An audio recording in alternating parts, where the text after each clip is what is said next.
ಎಲ್ರಿಗೂ ನಮಸ್ಕಾರ.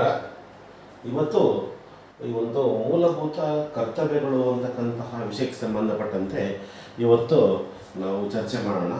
ಈ ಒಂದು ಮೂಲಭೂತ ಕರ್ತವ್ಯಗಳು ಅಂತ ಬಂದಾಗ ಇದನ್ನು ಫಂಡಮೆಂಟಲ್ ರೈಟ್ಸ್ ಅಂತಕ್ಕಂಥದ್ದು ಮುಖ್ಯವಾಗಿ ನಮಗೆ ಎರಡು ಅಂಶಗಳ ಬಗ್ಗೆ ನಾವು ಓದಬೇಕು. ಯಾವುದು ಅಂದಾಗ ಈ ಒಂದು ಮೂಲಭೂತ ಹಕ್ಕುಗಳು, ಇನ್ನೊಂದು ಯಾವುದಂದಾಗ ಮೂಲಭೂತ ಕರ್ತವ್ಯಗಳು. ಯಾವುದು ಅಂತಂದಾಗ ಈ ಒಂದು ಮೂಲಭೂತ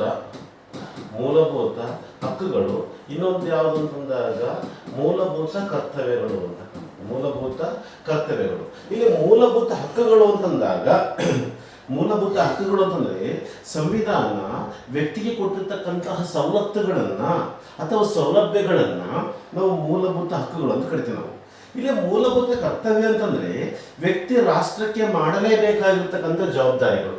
ಇದು ಸರಿಯಾಗಿ ಅರ್ಥ ಮಾಡ್ಕೊಡಲಿ. ಮೂಲಭೂತ ಕರ್ತವ್ಯಗಳು ಅಂತಂದಾಗ ವ್ಯಕ್ತಿ ರಾಷ್ಟ್ರಕ್ಕೆ ಮಾಡಲೇಬೇಕಾಗಿರ್ತಕ್ಕಂತಹ ಒಂದು ಕರ್ತವ್ಯಗಳನ್ನು ಅಥವಾ ಜವಾಬ್ದಾರಿಗಳು ಅಂತ ಕರಿತೀವಿ ನಾವು. ಒಬ್ಬ ಸತ್ ಪ್ರಜೆಗಿರ್ತಕ್ಕಂತಹ ಜವಾಬ್ದಾರಿಗಳು ಯಾವುವು ಅಂತಂದ್ರೆ ಅವೇ ರೈಟ್ಸ್ ಯಾವುದು ಅಂತಂದಾಗ ಈ ಒಂದು ಫಂಡಮೆಂಟಲ್ ಡ್ಯೂಟೀಸ್ ಅಂತಕ್ಕಂಥದ್ದು. ಈ ಒಂದು ಫಂಡಮೆಂಟಲ್ ಡ್ಯೂಟೀಸ್ ಅಂತಕ್ಕಂಥ ಯಾವ ಕೆಲಸಗಳನ್ನು ಕಡ್ಡಾಯವಾಗಿ ನಾವು ಮಾಡಬೇಕು ಅಂತಕ್ಕಂಥದ್ದು ಈ ಫಂಡಮೆಂಟಲ್ ಡ್ಯೂಟೀಸ್ ಅಥವಾ ಮೂಲಭೂತ ಕರ್ತವ್ಯಗಳು ಇವೇನು ಅನ್ನೋದ್ರ ಬಗ್ಗೆ ಇವತ್ತಿನ ಒಂದು ವಿಡಿಯೋದಲ್ಲಿ ಇವತ್ತು ಚರ್ಚೆ ಮಾಡೋಣ. ಈ ಒಂದು ಫಂಡಮೆಂಟಲ್ ಡ್ಯೂಟೀಸ್ ಅಂತಕ್ಕಂತಹ ಬಂದಾಗ ಈ ಒಂದು ಸಂವಿಧಾನ ಜಾರಿಗೆ ಬಂದಾಗ 1950 ಜನವರಿ 26ಕ್ಕೆ ಈ ಒಂದು ಮೂಲಭೂತ ಕರ್ತವ್ಯಗಳು ಇದ್ದವು ಅಂತಂದ್ರೆ ಈ ಒಂದು ಮೂಲಭೂತ ಕರ್ತವ್ಯಗಳು ಇದ್ದಿಲ್ಲ. ನಮ್ಮ ದೇಶದ ಸಂವಿಧಾನದಲ್ಲಿ ಬಂದಾಗ ಮೂಲಭೂತ ಕರ್ತವ್ಯಗಳು ಅಂತಕ್ಕಂಥ ಅಂಶನೇ ಇದ್ದಿಲ್ಲ. ಈ ಒಂದು ಮೂಲಭೂತ ಕರ್ತವ್ಯಗಳು ಅಂತಕ್ಕಂತಹ ವಿಷಯ ಯಾವಾಗ ಈ ಒಂದು ಅವಶ್ಯಕತೆ ಬಿತ್ತು ಅಂತಕ್ಕಂಥದ್ದು ಇದರ ಒಂದು ಹಿನ್ನೆಲೆ ಅಂತಕ್ಕಂಥದ್ದು ಮೂಲಭೂತ ಕರ್ತವ್ಯಗಳ ಹಿನ್ನೆಲೆ ಅಂತಕ್ಕಂಥದ್ದು.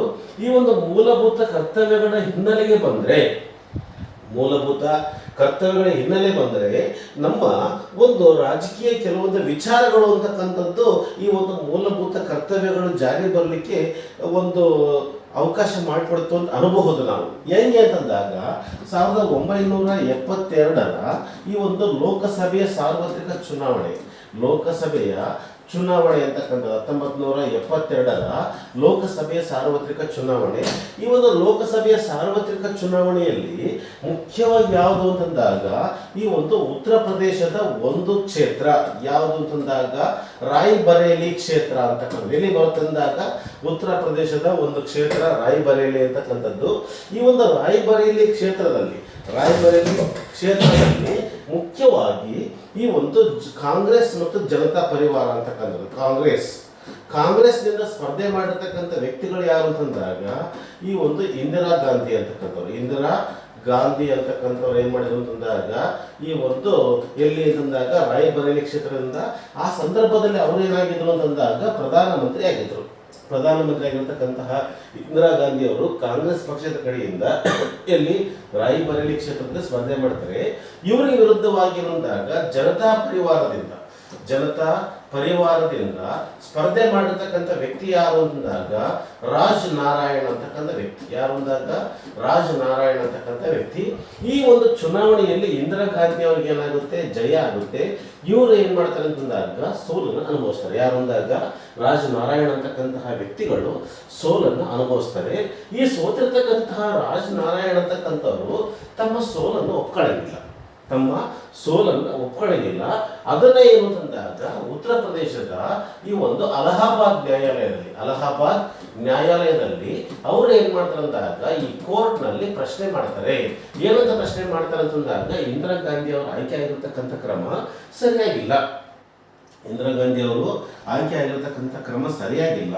ಅದನ್ನ ಏನ್ ಮಾಡಬೇಕು ಅಂತಂದಾಗ ಪರಿಶೀಲನೆ ಮಾಡಬೇಕು ಅಂತಕ್ಕಂತಹ ಒಂದು ಪ್ರಶ್ನೆಯನ್ನ ಅಥವಾ ಒಂದು ಮೊಕದ್ದಮೆಯನ್ನ ಅಲಹಾಬಾದ್ ಕೋರ್ಟ್ ನಲ್ಲಿ ಮಾಡ್ತಾರೆ. ಈ ಒಂದು ಅಲಹಾಬಾದ್ ಹೈಕೋರ್ಟ್ ಅಂತಕ್ಕಂಥದ್ದು ಏನ್ ಮಾಡುತ್ತೆ ಅಂದಾಗ ಇದ್ರ ಬಗ್ಗೆ 1975 ಜೂನ್ 12ನೇ ತಾರೀಕಿಗೆ ಏನ್ ಮಾಡುತ್ತೆ ಅಂದಾಗ ಒಂದು ಐತಿಹಾಸಿಕ ತೀರ್ಪನ್ನು ಕೊಡುತ್ತೆ. ಒಂದು ದೇಶ ಇತಿಹಾಸದಲ್ಲಿ ಒಂದು ಅತ್ಯಂತ ಶ್ರೇಷ್ಠವಾಗಿರತಕ್ಕಂತಹ ಐತಿಹಾಸಿಕವಾಗಿರತಕ್ಕಂತಹ ತೀರ್ಪು ಕೊಡುತ್ತೆ. ಏನು ತೀರ್ಪು ಅಂತಂದ್ರೆ ಇಂದಿರಾ ಗಾಂಧಿ ಆಯ್ಕೆ ಆಗಿರತಕ್ಕಂಥ ಕ್ರಮ ಸರಿಯಿಲ್ಲ, ತಕ್ಷಣ ಏನು ಮಾಡಬೇಕು, ಅವರು ಆ ಹುದ್ದೆಗೆ ರಾಜೀನಾಮೆ ಕೊಡಬೇಕು, ತಕ್ಷಣ ಆ ಹುದ್ದೆಗೆ ರಾಜೀನಾಮೆ ಕೊಡಬೇಕು, ಜೊತೆಗೆ 6 ವರ್ಷಗಳ ಕಾಲ ಯಾವುದೇ ಚುನಾವಣೆಯಲ್ಲಿ ಸ್ಪರ್ಧಿಸುವಂತಿಲ್ಲ ಅಂತಕ್ಕಂತಹ ತೀರ್ಪನ್ನು ಕೊಡುತ್ತೆ. ಈ ಒಂದು ತೀರ್ಪು ಕೊಟ್ಟಿದ್ದು ಭಾರತದ ರಾಜಕೀಯದಲ್ಲಿ ತೀವ್ರವಾಗಿರತಕ್ಕಂತಹ ಒಂದು ಬಿಕ್ಕಟ್ಟನ್ನು ಸೃಷ್ಟಿ ಮಾಡುತ್ತೆ. ಆ ಸಂದರ್ಭದಲ್ಲಿ ಇಂದಿರಾ ಗಾಂಧಿ ಅಂತಕ್ಕಂಥವ್ರು ಈ ಅಲಹಾಬಾದ್ ಹೈಕೋರ್ಟ್ ಕೊಟ್ಟಿರ್ತಕ್ಕಂಥ ತೀರ್ಪನ್ನ ಪಾಲಿಸದೆ ಅವರು ಏನ್ ಮಾಡ್ತಾರೆ ಅಂದಾಗ ಅಪೀಲು ಹೋಗ್ಲಿಕ್ಕೆ ಪ್ರಯತ್ನ ಪಡ್ತಾರೆ. ಎಲ್ಲಿ ಅಂತಂದಾಗ ಸುಪ್ರೀಂ ಕೋರ್ಟ್ಗೆ ಅಪೀಲ್ ಹೋಗಿ ಪ್ರಯತ್ನ ಪಡ್ತಾರೆ.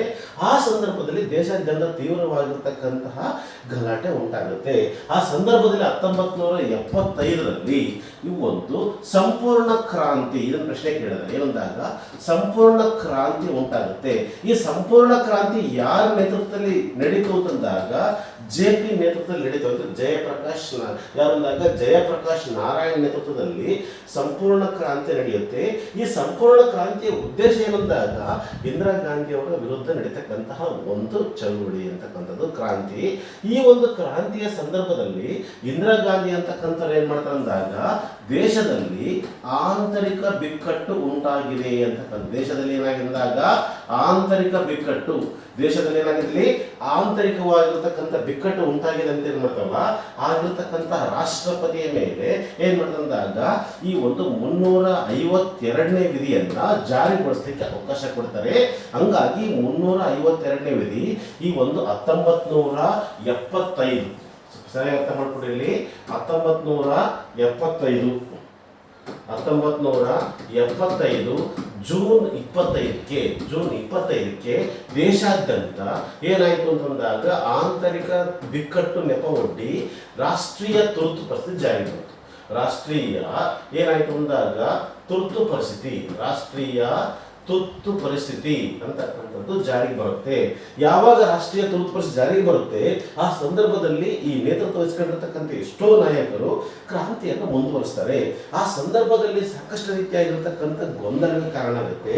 ಇದೇ ಸಂದರ್ಭ ಅಂತಕ್ಕಂಥದ್ದು ಏನಾಯಿತು ಅಂತಂದಾಗ ಯಾವ ಕಾರ್ಯವನ್ನ ಮಾಡಿದ್ರೆ ಸರಿ, ಯಾವ ಕರ್ತವ್ಯವನ್ನು ಮಾಡಿದ್ರೆ ತಪ್ಪು ಅಂತಕ್ಕಂತಹ ಗೊಂದಲ ಜನರಲ್ಲಿ ಮೂಡುತ್ತೆ.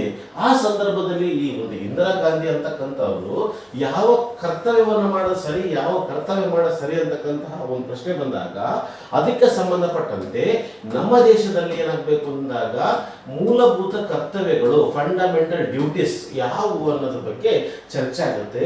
ಅದಕ್ಕೋಸ್ಕರ ಏನ್ ಮಾಡ್ತಾರೆ ಅಂದಾಗ 1975ರಲ್ಲಿ ಏನಾಗುತ್ತೆ ಒಂದು ಸಮಿತಿ ನೇತೃತ್ವ ಆಗುತ್ತೆ. ಯಾವುದಂದಾಗ ಸ್ವರ್ಣ ಸಿಂಗ್ ಸಮಿತಿ ಅಂತಕ್ಕಂಥದ್ದು, ಸ್ವರ್ಣ ಸಿಂಗ್ ಸಮಿತಿ ಅಂತಕ್ಕಂಥದ್ದು. ಈ ಸ್ವರ್ಣ ಸಿಂಗ್ ಅಂತಕ್ಕಂಥವ್ರು, ಸರ್ದಾರ್ ಸ್ವರ್ಣ ಸಿಂಗ್ ಅಂತಕ್ಕಂಥವ್ರು, ಇವರು ಆಗಿರ್ತಕ್ಕಂತಹ ಕ್ಯಾಬಿನೆಟ್ ಸಚಿವರು. ಇಂದಿರಾ ಗಾಂಧಿಯ ಸಚಿವ ಸಂಪುಟದಲ್ಲಿ ಕ್ಯಾಬಿನೆಟ್ ಸಚಿವರು ಸುಮಾರು ದಿನಗಳ ಕಾಲ ಜವಾಹರ್ಲಾಲ್ ನೆಹರುವಿಂದ ಎಲ್ಲಿವರೆಗೆ ಇಂದಿರಾ ಗಾಂಧಿಯವರವರೆಗೆ ಏನಾಗಿದ್ರು ಅಂತಂದಾಗ ಕ್ಯಾಬಿನೆಟ್ನ ಸಚಿವರಾಗಿದ್ರು. ಸರ್ದಾರ್ ಸ್ವರ್ಣ ಸಿಂಗ್ ನೇತೃತ್ವದಲ್ಲಿ ಒಂದು ಸಮಿತಿ ಬರುತ್ತೆ. ಇದನ್ನು ಪ್ರಶ್ನೆ ಕೇಳಿದ್ರೆ ಮೂಲಭೂತ ಹಕ್ಕುಗಳ ರಚನೆಗೆ ಅವಕಾಶ ಕಲ್ಪಿಸಿರ್ತಕ್ಕಂಥ ಸಮಿತಿ ಯಾವುದು ಅಂತ ಕೇಳಿದರೆ ಸರ್ದಾರ್ ಸ್ವರ್ಣ ಸಿಂಗ್ ಸಮಿತಿ. ಈ ಸಮಿತಿ ಏನ್ ಮಾಡುತ್ತೆ, ಅನೇಕ ಸಂವಿಧಾನಗಳ ಅಧ್ಯಯನ ಮಾಡುತ್ತೆ. ನಂತರ ಈ ಸಮಿತಿ ಅಂತಕ್ಕಂಥದ್ದು ಎಲ್ಲಿಗೆ ಹೋಗುತ್ತೆ ಅಂತಂದಾಗ ರಷ್ಯಾಕ್ಕೆ ಹೋಗುತ್ತೆ. ಈ ಒಂದು ರಷ್ಯಾದಲ್ಲಿರ್ತಕ್ಕಂತಹ ಈ ಒಂದು ಅಂಶವನ್ನ ಯಾವುದು ಅಂತಂದಾಗ ಈ ಸ್ವರ್ಣ ಸಿಂಗ್ ಸಮಿತಿ ಅಂತಕ್ಕಂಥದ್ದು, ಇವರು ಕೇಂದ್ರ ಕ್ಯಾಬಿನೆಟ್ ಸಚಿವರಾಗಿದ್ರು. ಈ ಒಂದು ರಷ್ಯಾ ಸಂವಿಧಾನವನ್ನು ಅಧ್ಯಯನ ಮಾಡಿ ರಷ್ಯಾದಲ್ಲಿರ್ತಕ್ಕಂತಹ ಈ ಒಂದು ಮೂಲಭೂತ ಕರ್ತವ್ಯಗಳು ಭಾರತಕ್ಕೆ ಹೋಲಿಕೆ ಆಗುತ್ತೆ. ಹಂಗಾಗಿ ರಷ್ಯಾ ಸಂವಿಧಾನ ಅಧ್ಯಯನ ಮಾಡಿ ರಷ್ಯಾ ಸಂವಿಧಾನದಲ್ಲಿರ್ತಕ್ಕಂಥ ಅನೇಕ ಮೂಲಭೂತ ಕರ್ತವ್ಯಗಳಲ್ಲಿ 8 ಮೂಲಭೂತ ಕರ್ತವ್ಯಗಳನ್ನು ಎಷ್ಟೊಂದಾಗ 8 ಮೂಲಭೂತ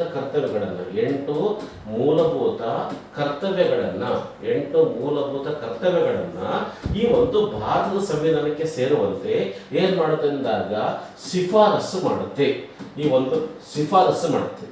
8 ಮೂಲಭೂತ ಕರ್ತವ್ಯಗಳನ್ನ ಈ ಒಂದು ಭಾರತಕ್ಕೆ ಸೇರಿಸುವಂತ ಶಿಫಾರಸು ಮಾಡುತ್ತೆ.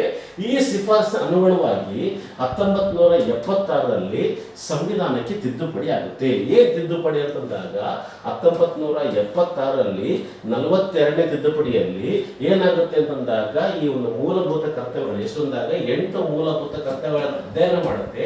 ಅಧ್ಯಯನ ಮಾಡಿ ಅದರಲ್ಲಿ ಎಲ್ಲಾ ಮೂಲಭೂತ ಕರ್ತವ್ಯಗಳು ಸೇರಿಸಂಗಿಲ್ಲ, ಕೇವಲ ಈ ಒಂದು ಸ್ವರ್ಣ ಸಿಂಗ್ ನೇತೃತ್ವದ ಸಮಿತಿ ಶಿಫಾರಸು ಮಾಡಿರ್ತಕ್ಕಂತಹ 5 ಮೂಲಭೂತ ಕರ್ತವ್ಯಗಳನ್ನ 3ನ್ನ ತೆಗೆದುಹಾಕ್ತಾರೆ. 5 ಮೂಲಭೂತ ಕರ್ತವ್ಯಗಳನ್ನ ಯಥಾವತ್ತಾಗಿ ತಗೊಂಡು +5 ಸೇರಿಸ್ತಾರೆ. ಎಷ್ಟು ಅಂದಾಗ +5 ಎಷ್ಟು ಅಂತಂದಾಗ 10 ಮೂಲಭೂತ ಕರ್ತವ್ಯಗಳನ್ನ ಏನೊಂದಾಗ ಸಂವಿಧಾನದಲ್ಲಿ ಸೇರಿಸ್ತಾರೆ.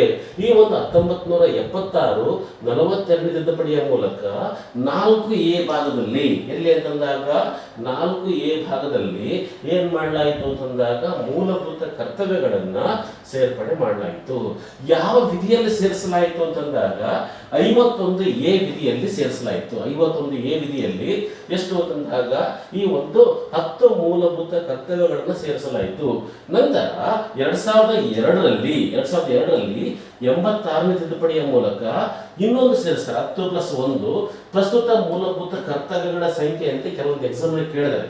ಪ್ರಸ್ತುತ ಮೂಲಭೂತ ಕರ್ತವ್ಯಗಳ ಸಂಖ್ಯೆ ಎಷ್ಟು ಅಂತಂದಾಗ 11. ಈ 11 ಏನಂದಾಗ ಈ ಒಂದು 6ರಿಂದ 14 ವರ್ಷದ ಎಲ್ಲಾ ಮಕ್ಕಳಿಗೆ ಶಿಕ್ಷಣ ಕೊಡುವುದು ಪಾಲಕರ ಒಂದು ಕರ್ತವ್ಯ ಅಂತ ಸೇರಿಸ್ತೆ. ಮುಂದೆ ಚರ್ಚೆ ಮಾಡೋಣ. ಈ ಒಂದು ಇನ್ನೊಂದು ಅಂಶ ಗೊತ್ತಿರ್ಬೇಕು ನಮಗೆ. ಈ ಒಂದು ಯಾವ್ದಾಗ JS ವರ್ಮಾ ಸಮಿತಿ ಅಂತ ಬರುತ್ತೆ 1999ರಲ್ಲಿ JS ವರ್ಮಾ ಸಮಿತಿ. ಇದು ಸಹ ಯಾವುದಕ್ಕೆ ಸಂಬಂಧಪಟ್ಟಿರುವಾಗ ಮೂಲಭೂತ ಕರ್ತವ್ಯಗಳಿಗೆ ಸಂಬಂಧಿಸಿರ್ತಕ್ಕಂಥ ಒಂದು ಸಮಿತಿ ಅಂತ ಗೊತ್ತಿರಬೇಕು. ಅಂದ್ರೆ ಮೂಲಭೂತ ಕರ್ತವ್ಯಗಳಿಗೆ ಸಂಬಂಧಪಟ್ಟಿರ್ತಕ್ಕಂಥ ಸಮಿತಿಗಳು ಅಂತಂದಾಗ ಒಂದು ಯಾವುದು ಅಂದಾಗ ಸ್ವರ್ಣ ಸಿಂಗ್ ಸಮಿತಿ, ಯಾವುದು ಅಂದಾಗ ಸ್ವರ್ಣ ಸಿಂಗ್ ಸಮಿತಿ ಅಂತಕ್ಕಂಥದ್ದು, ಇನ್ನೊಂದು ಯಾವುದಂದಾಗ JS ವರ್ಮಾ ಸಮಿತಿ. ಇವೆರಡು ಮೂಲಭೂತ ಕರ್ತವ್ಯಗಳಿಗೆ ಸಂಬಂಧಿಸಿದವೆ. ಪ್ರಶ್ನೆ ಕೇಳಿದ್ರೆ ಇತ್ತೀಚೆಗೆ ಬರ್ತಕ್ಕಂಥ ಎಲ್ಲಾ ಪ್ರಶ್ನೆಗಳು ಹೆಂಗೆ ಅಂತಂದಾಗ ಇಲ್ಲಿ ಕೊಟ್ಟಿರ್ತಾರೆ JS ವರ್ಮಾ ಸಮಿತಿ, ನಂತರ ಈ ಒಂದು ಸ್ವರ್ಣ ಸಿಂಗ್ ಸಮಿತಿ, ಮೋತಿಲಾಲ್ ನೆಹರು ಸಮಿತಿ, ಕೃಷ್ಣ ಸಮಿತಿ, ಈ ತರ ಕೊಟ್ಟು ಕೆಳಕಂಡ ಯಾವುವು ಮೂಲಭೂತ ಕರ್ತವ್ಯಕ್ಕೆ ಸಂಬಂಧಿಸಿದ್ದೇವೆ 1 ಮಾತ್ರ ಸರಿ, 1 ಮತ್ತು 2 ಸರಿ, 1, 2, 3 ಸರಿ, ಈ ತರ ಕೊಟ್ಟಿರ್ತಾರೆ. ನಮಗೆ ಕರೆಕ್ಟಾಗಿ ಗೊತ್ತಿರಬೇಕು ಮೂಲಭೂತ ಕರ್ತವ್ಯಗಳಿಗೆ ಸಂಬಂಧಪಟ್ಟಂತಹ ಸಮಿತಿಗಳು ಅಂತಂದ್ರೆ 2. ಒಂದು ಯಾವುದಂದಾಗ ಸ್ವರ್ಣ ಸಿಂಗ್ ಸಮಿತಿ, ಇನ್ನೊಂದು ಯಾವುದು ಅಂತಂದಾಗ ಈ ಒಂದು JS ವರ್ಮಾ ಸಮಿತಿ ಅಂತ ಗೊತ್ತಿರಬೇಕು ನಮಗೆ. ನಂತರ ಈ ಒಂದು ಪ್ರಮುಖವಾಗಿರ್ತಕ್ಕಂತಹ ಮೂಲಭೂತ ಕರ್ತವ್ಯಗಳು, ಇವು ಯಾವ ಮೂಲಭೂತ ಕರ್ತವ್ಯಗಳಿದಾವ, ಯಾವ್ಯಾವ ಮೂಲಭೂತ ಕರ್ತವ್ಯಗಳು ಅಂತ ಬಂದಾಗ ಈ ಒಂದು 51A ಅಂತಕ್ಕಂತಹ ವಿಧಿಯಲ್ಲಿರ್ತಕ್ಕಂತಹ ಮೂಲಭೂತ ಕರ್ತವ್ಯ ಸಂವಿಧಾನ, ರಾಷ್ಟ್ರಧ್ವಜ ಮತ್ತು ರಾಷ್ಟ್ರಗೀತೆಗಳನ್ನು ಗೌರವಿಸುವುದು. ಏನಂದಾಗ ಸಂವಿಧಾನವನ್ನು ಗೌರವಿಸಬೇಕು, ರಾಷ್ಟ್ರಧ್ವಜವನ್ನು ಗೌರವಿಸಬೇಕು, ಜೊತೆಗೆ ರಾಷ್ಟ್ರಗೀತೆಗಳನ್ನ ಗೌರವಿಸುವುದು, ಇದೊಂದು ಮೂಲಭೂತ ಕರ್ತವ್ಯ. 51B ಅಂತಕ್ಕಂಥದ್ದು ಏನಂದಾಗ ಸ್ವಾತಂತ್ರ್ಯ ಚಳವಳಿಯ ಉದಾತ್ತ ಆದರ್ಶಗಳನ್ನ ಪಾಲಿಸುವುದು, ಜೊತೆಗೆ ಏನ್ ಮಾಡ್ತಕ್ಕಂಥದ್ದು ಅಂತಂದಾಗ ಗೌರವಿಸುವುದು ಅಂತಕ್ಕಂಥದ್ದು. ಸ್ವಾತಂತ್ರ್ಯ ಚಳವಳಿಯ ಉದಾತ್ತ ಆದರ್ಶಗಳನ್ನ, ಶಾಂತಿ ಇರ್ಬೋದು, ಸತ್ಯ ಇರ್ಬೋದು, ಅಹಿಂಸೆ ಇರ್ಬೋದು, ತ್ಯಾಗ ಇರ್ಬೋದು, ಇಂತಹ ಅನೇಕ ರೀತಿಯಾಗಿರತಕ್ಕಂಥ ಆದರ್ಶಗಳನ್ನ ಪಾಲಿಸುವುದ್ರ ಜೊತೆಗೆ ಏನಂದಾಗ ಗೌರವಿಸುವುದು ಅಂತಕ್ಕಂಥದ್ದು. ನಂತರ 51C ಅಂತಕ್ಕಂಥ ಬಂದಾಗ ಭಾರತದ ಸಾರ್ವಭೌಮತೆ, ಏಕತೆ, ಸಮಗ್ರತೆಯನ್ನ ಎತ್ತಿ ಹಿಡಿಯುವುದು ಮತ್ತು ರಕ್ಷಿಸುವುದು ಅಂತಕ್ಕಂಥದ್ದು. ಯಾವುದು ಅಂದಾಗ ಸಾರ್ವಭೌಮತೆ, ಏಕತೆ, ಸಮಗ್ರತೆಯನ್ನ ಎತ್ತಿ ಹಿಡಿಯುವುದು ಅಂತಕ್ಕಂಥದ್ದು. ನಂತರ ಮುಂದೊಂದಿನ ಬರುತ್ತೆ ಈ ಸಾರ್ವಭೌಮತೆ, ಏಕತೆ, ಸಮಗ್ರತೆ ಅಂತಕ್ಕಂಥದ್ದು ಎಲ್ಲೆಲ್ಲಿ ಕಂಡು ಬರ್ತವೆ ಅಂತಕ್ಕಂಥದ್ದು. ಎಲ್ಲಿ ಕಂಡು ಬರ್ತವೆ? ಈ ಒಂದು ಸಂವಿಧಾನದ ಪೀಠಿಕೆಯಲ್ಲಿ ಕಂಡು ಬರ್ತವೆ, ಜೊತೆಯಲ್ಲಿ ಕಂಡು ಬರ್ತವೆ ಅಂತಂದಾಗ ಮೂಲಭೂತ ಕರ್ತವ್ಯಗಳಲ್ಲಿ ಕಂಡು ಬರ್ತವೆ. ಸ್ವಲ್ಪ ಈ ತರ ಪದಗಳು ಇಲ್ಲಿ ಕಂಡು ಬಂದಿರತಕ್ಕಂಥದ್ದು ಬೇರೆ ಎಲ್ಲರೂ ಕಂಡು ಬಂದಿದ್ದಾರೆ, ಮುಂದೊಂದಿನ ಪ್ರಶ್ನೆಗಳು ಬರ್ತಾವೆ ಅಂತ ಗೊತ್ತಿರಬೇಕು ನಮಗೆ. ಅರ್ಥ ಆಯ್ತಾ? ನಂತರ ಈ ಒಂದು 51D ಅಂತಕ್ಕಂಥದ್ದು ಏನಂತಂದಾಗ 51D ಅಂತ ಬಂದಾಗ ಈ ಒಂದು ಕರೆ ಬಂದಾಗ ರಾಷ್ಟ್ರವನ್ನು ರಕ್ಷಿಸುವುದು, ದೇಶ ಸೇವೆ ಮಾಡುವುದು. ಕರೆ ಬಂದಾಗ ಅಂದ್ರೆ ನಾವು ಯಾವುದೇ ಸಂದರ್ಭದಲ್ಲಿ ನಮ್ಮನ್ನ ರಾಷ್ಟ್ರ ರಕ್ಷಣೆ ಕರೆದರೆ ನಾವು ರಕ್ಷಣೆ ಮಾಡ್ತಕ್ಕಂಥದ್ರ ಜೊತೆಗೆ ದೇಶ ಸೇವೆ ಮಾಡಬಹುದು ಅಂತಕ್ಕಂಥದ್ದು. ನಂತರ 51E ಅಂತಕ್ಕಂಥದ್ದು ಸಾಮರಸ್ಯ, ಭ್ರಾತೃತ್ವ ಬೆಳೆಸಿಕೊಳ್ಳುವುದು. ಸಾಮರಸ್ಯ, ಭ್ರಾತೃತ್ವ ಬೆಳೆಸಿಕೊಳ್ಳುವುದು, ಮಹಿಳೆಯರ ಒಂದು ಗೌರವಕ್ಕೆ ಚ್ಯುತಿ ಉಂಟು ಮಾಡತಕ್ಕಂಥ ಕಾರ್ಯಗಳನ್ನು ಬಿಡುವುದು ಅಂತಕ್ಕಂಥದ್ದು, ಚ್ಯುತಿ ಉಂಟು ಮಾಡಬಾರದು ಅಂತಕ್ಕಂಥದ್ದು. ಜೊತೆಗೆ ಮಹಿಳೆಯರಿಗೆ ಗೌರವ ಕೊಡಬೇಕು ತಿಳಿಸ್ತಕ್ಕಂಥದ್ದು ಅಂದಾಗ 51 ಈ ಅಂತಕ್ಕಂತಹ ಮೂಲಭೂತ ಕರ್ತವ್ಯ ಅಂತಕ್ಕಂಥದ್ದು. ನೆಕ್ಸ್ಟ್ 51 ಅಂತಕ್ಕಂಥದ್ದು ಏನಂದಾಗ ನಮ್ಮ ಸಮ್ಮಿಶ್ರ ಸಂಸ್ಕೃತಿಯ ಶ್ರೀಮಂತ ಪರಂಪರೆಯನ್ನು ಗೌರವಿಸುವುದು, ಜೊತೆಗೆ ಏನು ಮಾಡ್ತಕ್ಕಂಥದ್ದು ಅಂತಂದಾಗ ರಕ್ಷಿಸುವುದು. ಒಂದ್ಸಲ ಬರ್ಕೊಂಡ್ರೆ ಬೆಟರ್. ಏನಂದಾಗ ಇವೆಲ್ಲವನ್ನ ಒಂದ್ಸಲ ಬರ್ಕೊಂಡ್ರೆ ಮುಂದೊಂದು ದಿನ ಕೆಳಕಂಡೆ ಯಾವುದೋ ಮೂಲಭೂತ ಕರ್ತವ್ಯದಲ್ಲಿ ಬರುವುದಿಲ್ಲ. ಸ್ವಲ್ಪ ನಮ್ಗೆ ನೋಡಕ್ಕೆ ಹಿಂಗೆ ಅನಿಸ್ತಾ. ಆದರೆ ಇತ್ತೀಚೆಗೆ ಹೆಂಗೆ ಅಂತಂದಾಗ ಕಾಂಪಿಟೇಟಿವ್ ಎಕ್ಸಾಮ್ಗಳಲ್ಲಿ ಹೆಂಗಂದಾಗ ಲೈನ್ ಟು ಲೈನ್ ಬರ್ತಾ ಇದ್ದಾವೆ. ನಾವೆಲ್ಲ ಓದಿ ಅಂತ ಅನಿಸುತ್ತೆ, ಆದರೂ ಸಹ ಏನಾಗುತ್ತೆ ಅಂದಾಗ ಪರೀಕ್ಷೆಯಲ್ಲಿ ಮತ್ತೆ ನಾವು ಹೇಳತಕ್ಕಂಥ ಕಂಡು ಬರುತ್ತೆ. ಈ ಥರ ಲೈನ್ ಟು ಲೈನ್ ಬರ್ಕೊಂಡ್ರೆ ಏನಾಗ್ಬೋದು, ಆಗ್ತಕ್ಕಂಥ ತಪ್ಪುಗಳ ಸಂಖ್ಯೆ ಕಡಿಮೆ ಆಗ್ತವೆ ಇರತಕ್ಕಂಥದ್ದು. 51 G ಅಂತಕ್ಕಂಥದ್ದು ಅರಣ್ಯ, ಸರೋವರ, ನದಿ ಮತ್ತು ವನ್ಯಜೀವಿಗಳನ್ನು ರಕ್ಷಿಸುವುದು ಮತ್ತು ಅವುಗಳನ್ನು ಅಭಿವೃದ್ಧಿಪಡಿಸುವುದು ಅಂತಕ್ಕಂಥದ್ದು. ನೆಕ್ಸ್ಟ್ 51 ಅಂತಕ್ಕಂಥದ್ದು ವೈಜ್ಞಾನಿಕ ಮನೋಭಾವವನ್ನು ಬೆಳೆಸುವುದು, ಮಾನವೀಯ ಗುಣಗಳನ್ನು ಬೆಳೆಸಿಕೊಳ್ಳುವುದು. ವೈಜ್ಞಾನಿಕ ಮನೋಭಾವ ಜೊತೆಗೆ ಮಾನವೀಯ ಗುಣಗಳನ್ನು ಬೆಳೆಸಿಕೊಳ್ಳುವುದು ಅಂತಕ್ಕಂಥದ್ದು. ನಂತರ 51 ಅಂತಕ್ಕಂಥದ್ದು ಸಾರ್ವಜನಿಕ ಆಸ್ತಿಯನ್ನು ರಕ್ಷಣೆ ಮಾಡತಕ್ಕಂಥದ್ದು. ಸಾರ್ವಜನಿಕ ಆಸ್ತಿಯನ್ನು ರಕ್ಷಣೆ ಮಾಡುವುದು, ಹಿಂಸೆಯನ್ನು ತ್ಯಜಿಸುವುದು. ಯಾವುದೇ ಕಾರಣಕ್ಕಾಗಿ ಅಹಿಂಸೆಯನ್ನು ಪಾಲನೆ ಮಾಡಬೇಕು ಅಂತ ತಿಳಿಸುತ್ತೆ. ನಂತರ 51 ಅಂತಕ್ಕಂಥದ್ದು ಯಾವುದಾಗ ವೈಯಕ್ತಿಕ ಸಾಮೂಹಿಕ ಚಟುವಟಿಕೆಗಳಲ್ಲಿ ಪ್ರಾವೀಣ್ಯತೆ ಪ್ರದರ್ಶಿಸಿ ರಾಷ್ಟ್ರದ ಪ್ರಗತಿಗೆ ಶ್ರಮಿಸುವುದು. ನಮ್ಮದೇ ಆಗಿರತಕ್ಕಂಥ ಕೊಡುಗೆಗಳನ್ನು ರಾಷ್ಟ್ರಕ್ಕೆ ಕೊಡಬೇಕು ಅಂತಕ್ಕಂಥದ್ದು. ಅದು ವೈಯಕ್ತಿಕವಾಗಿ ಕೊಡಬಹುದು, ಜೊತೆಗೆ ಸಾಮೂಹಿಕವಾಗಿ ಕೊಡಬಹುದು ಅಂತಕ್ಕಂಥದ್ದು. ಕೊನೆಯದೊಂದು ಯಾವುದಂದಾಗ 51 ಅಂತಕ್ಕಂಥದ್ದು ಇದನ್ನ ಯಾವಾಗ ಸೇರಿಸಿ ಅಂತ ಕೇಳ್ತಾರೆ. 2002ರಲ್ಲಿ ಸಂವಿಧಾನಕ್ಕೆ 86ನೇ ತಿದ್ದುಪಡಿಯ ಮೂಲಕ ಈ ಒಂದು 11ನೇ ಮೂಲಭೂತ ಕರ್ತವ್ಯವನ್ನು ಸೇರಿಸಲಾಯಿತು ಅಂತಕ್ಕಂಥ 51ಕ್ಕೆ ಎಲ್ಲ ತಂದೆ ತಾಯಿ ಮತ್ತು ಪಾಲಕರು ಅಥವಾ ಪೋಷಕರು 6ರಿಂದ 14 ವರ್ಷದ ಮಕ್ಕಳಿಗೆ ಶಿಕ್ಷಣ ಪಡೆಯುವ ಅವಕಾಶವನ್ನ ಕಲ್ಪಿಸುವುದು. ಅಂದರೆ 6ರಿಂದ 14 ವರ್ಷದ ಎಲ್ಲ ಮಕ್ಕಳಿಗೆ ಶಿಕ್ಷಣ ಕೊಡುವುದು ಪಾಲಕರ ಅಥವಾ ಪೋಷಕರ ಕರ್ತವ್ಯ. ಇದನ್ನು ಪ್ರಶ್ನೆ ಮಾಡ್ತಾರೆ. ಈ ಒಂದು 6ರಿಂದ 14 ವರ್ಷದ ಈ ಮಕ್ಕಳು ಶಿಕ್ಷಣ ಕೊಡ್ತಕ್ಕಂಥದ್ದು ಎಲ್ಲೆಲ್ಲಿ ಕಂಡು ಬರುತ್ತೆ ಅಂತ ಕೇಳಿದಾಗ, ಒಂದು ಎಲ್ಲಿ ಕಂಡು ಬರುತ್ತಂದಾಗ ಮೂಲಭೂತ ಕರ್ತವ್ಯಗಳಲ್ಲಿ ಕಂಡು ಬರುತ್ತೆ, ಇನ್ನೊಂದು ಎಲ್ಲಿ ಕಂಡು ಬರುತ್ತಂದಾಗ ಮೂಲಭೂತ ಹಕ್ಕುಗಳಲ್ಲಿ ಕಂಡು ಬರುತ್ತೆ. ಈ ತರ ಪ್ರಶ್ನೆ ಕೇಳ್ತಾರೆ. ನಂತರ ಇನ್ನೊಂದು ಇದನ್ನ ರಾಜ್ಯ ನಿರ್ದೇಶಿತಗಳಲ್ಲಿ ಕಂಡು ಬರುತ್ತೆ ಇಲ್ಲ ನನಗೆ ಮೊದಲು ಕಂಡು ಬರ್ತಾ ಇತ್ತು, ಈಗ ಕಂಡು ಬರ್ತಾ ಇಲ್ಲ. ಇದು ಕ್ಲಿಯರ್ ಗೊತ್ತಿರಬೇಕು ನಮಗೆ. ಈ ರೀತಿಯಾಗಿರ್ತಕ್ಕಂಥ ಪ್ರಶ್ನೆಗಳನ್ನು ಮುಂದೊಂದಿನ ಕೇಳ್ತಾರೆ. ಇದು ಮೂಲಭೂತ ಕರ್ತವ್ಯಕ್ಕೆ ಸಂಬಂಧಪಟ್ಟಂತಹ ಪ್ರಮುಖವಾಗಿರ್ತಕ್ಕಂಥ ಅಂಶಗಳು. ಮತ್ತೆ ಮುಂದಿನ ವಿಡಿಯೋದಲ್ಲಿ ಭೇಟಿಯಾಗೋಣ. ಧನ್ಯವಾದಗಳು.